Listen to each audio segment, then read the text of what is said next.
তুলে নেবে আর দয়ার উপরই আমাদের কোনো হাত নেই এখানে।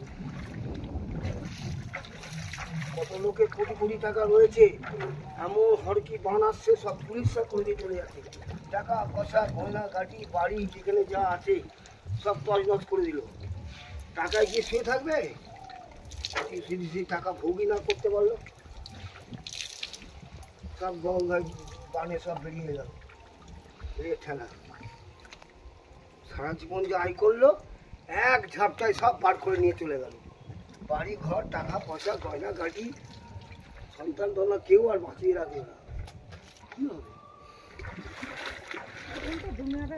ও বললো আমার বাড়ি আমার গাড়ি আমার বউ আমার বাচ্চা আমার টাকা আমার গয়না সব আমার। তোর কি আর কে রে? তুই কোথা থেকে এসছিস আর কোথায় যাবি? তুই সবাইকে যেতে হবে।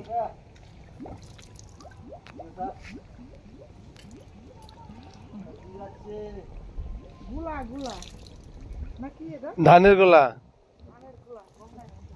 দেখেছেন? দেখুন চাক্ষুষ প্রমাণ করে নি। ও কি এরকমভাবে ভেসে যাবার কথা ছিল না? চাষিরা জানতো যে আমার ধানের গোলাটা জলে ভেসে চলে যাবে।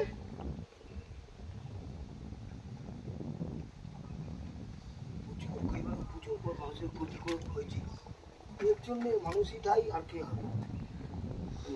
মানুষ অন্যায় অত্যাচার করে যাবে। হ্যাঁ তাই তো। আর মা কত সহ্য করবে? ধারিত্রী কত সহ্য করবে বলুন তো? বাচ্চা বাচ্চা মেয়েগুলো লেখাপড়া শিখে যায়, তাদের ধর্ষণ করে তাদের জীবনটাই নষ্ট শেষ করে দিচ্ছে। হ্যাঁ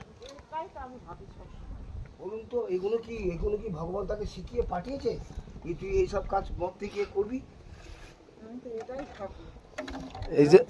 এই জন্য মানুষের এই পাপের জন্য এইটুকুনি বুঝি। আমার বাবা মা শিক্ষা দেখেছে, মাতৃজাতি সে বাচ্চা শিশু হোক আর 100 বছরের বুড়ো হোক, সে নারী সে মায়ের জাতি। হ্যাঁ এখন ঘর সংসার বড় সংসার তাই পারে ছেলে, যাকে বিয়ে করব সেই হচ্ছে অর্ধেক অঙ্গিনী, তাছাড়া সব মায়ের দল। স্বয়ং দেবাদিদেব মহাদেব বিয়ে করেছে, নারায়ণ বিয়ে করেছে, ব্রহ্মদেব করেছে।